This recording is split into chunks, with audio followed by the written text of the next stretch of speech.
Hey everyone, it's a beautiful Saturday and I'm pretty excited about this assignment. There was a lot to learn from it. We are in Proverbs and there is a whole lot going on in there. Definitely read it. There's a lot you can learn and it covers almost any subject you can think of. So, highly recommend it. Uh, to start off, I'm just going to talk about what Proverbs means and what kind of book it is. So if you looked in the Bible dictionary, it kind of describes it as being similar to a parable, and it contains many sayings and maxims.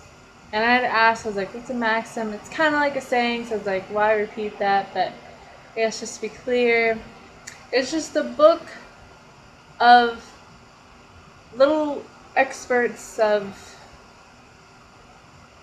teachings, I guess you could say it like that. And so just straight to the point. Sometimes when you read the other stories, you have to keep going and going to kind of figure out the meaning, but these ones straightforward. So moving on. Let's see. I'm reading my little thing right here, and I have my answers here. From Proverbs chapter 1 verse 7 and chapter 9 verse 10, it describes what people believe is the theme of the book of Proverbs, and then tying that over with Doctrine and Covenants 88 verse 118, chapter 1, Doctrine and Covenants 130, 18 through 19, 2 Nephi chapter 9, 28 through 29, Jacob chapter 4 verse 8. They all tie together, and I'm listing the principles that lead a person to learning and knowledge in the Lord's way. So all of these are talking about gaining knowledge and learning. And so what I found is that you need reverence and respect to first learn. You need to understand that this is God's knowledge and you're asking to receive it. And that's also part of it, is knowing God is understanding. If you know that it's coming from Him, it's a lot easier to understand. And I found this is true as I'm going to college. There's some things I'm like, I don't quite understand this, and then I kind of tie it over with the gospel and it makes a whole lot more sense. You need diligence. You can't just be like, read this and I know it. No, you have to study it.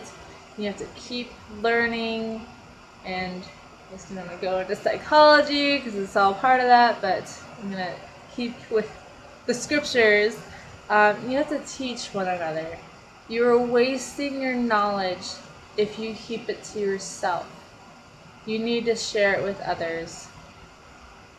And to seek a good book, that is the scriptures. I like to sometimes take my learning from school and tie it with the scriptures, and it makes it a whole lot more significant to me. You need to be obedient.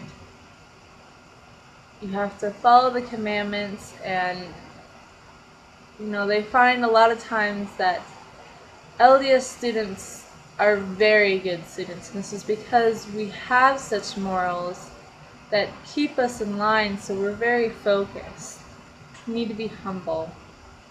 Yes, you can be very smart, but if you're always bragging about it and always showing it off to other people, no one wants to be around you, and you're truly not learning. You can be smart, but it doesn't mean you're wise. And you need to be open, and you have to hearken to the voices around you. I know we all have done this before, like whether with our parents or with a teacher, where they're speaking and you're just thinking, what the heck do you know? I already know this. Why do I need to listen to you? Everyone has something to bring. It doesn't matter if they're less educated or not. People have different experiences and people have different understandings. And if we all share that together, we can learn so much more.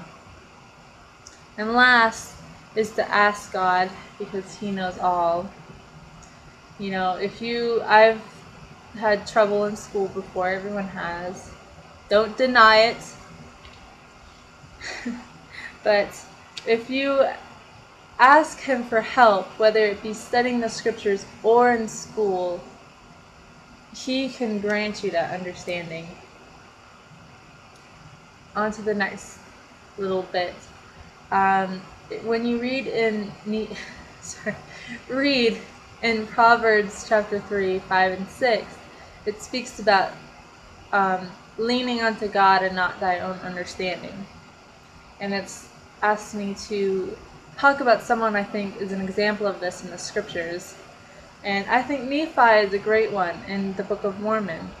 If you don't know him, go find a missionary and ask for a Book of Mormon, because he's absolutely wonderful. He's the first one in the Book of Mormon. He had to go through a lot where he didn't know what was going on. He had to leave his home. He had to go back and get the plates from the king. And he had to cross the sea. A lot of different things where if I was put in that position, I'd be really scared, and I don't know if I'd be able to do what he did. But he could, because he knew that it was the Lord's way, and he has that scripture, I will go and do the things which the Lord hath commanded, because he giveth no commandment. I'm sorry, I'm trying. But just to sum it up, really sorry, I can't believe I just lost it.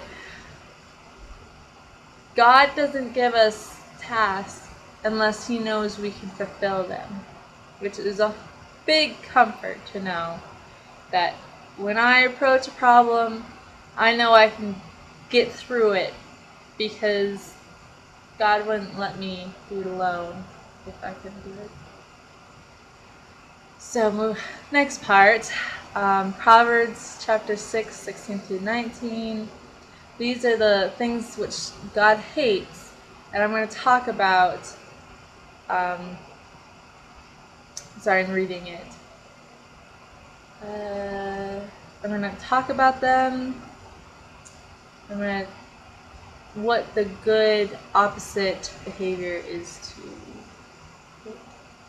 Sorry, reading it and telling you is way two different things for me.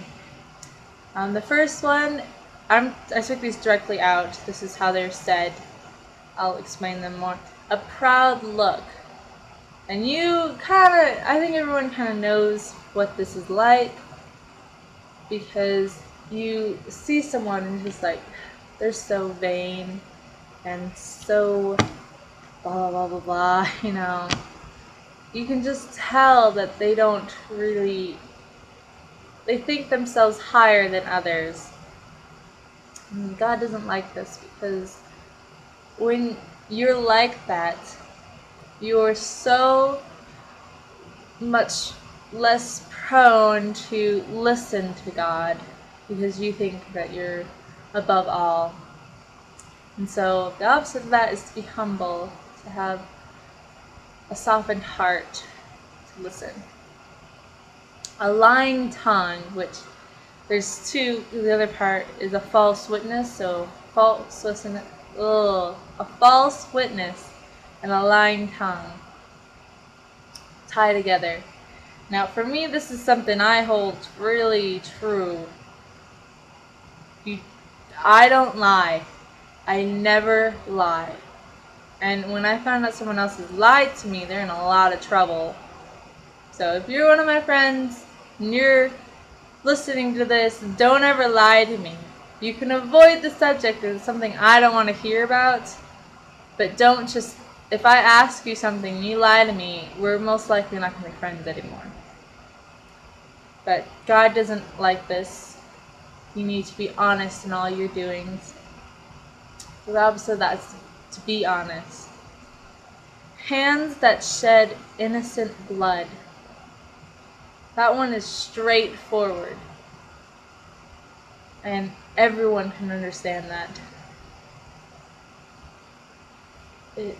Murder.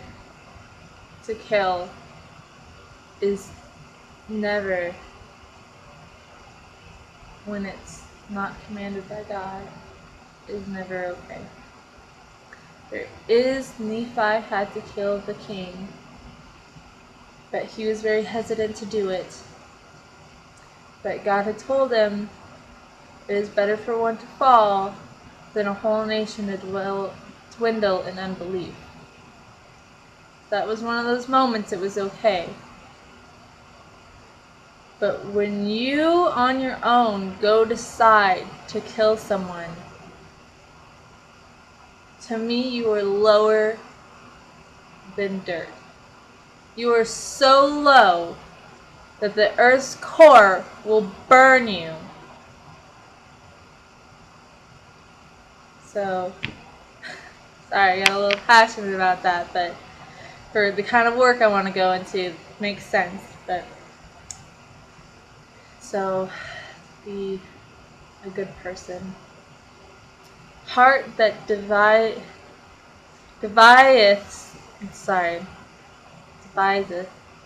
wicked things.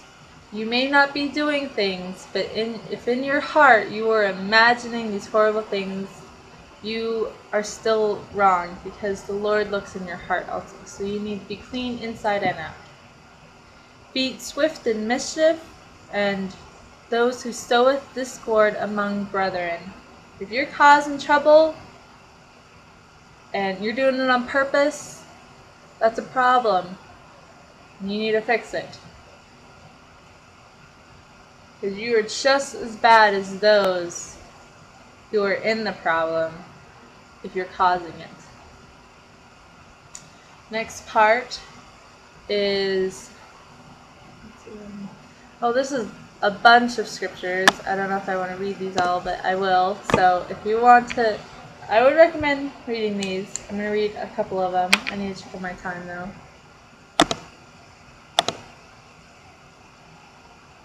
I'm going to pause this part and start working on another video, because this is a long list of questions. So look for the next video.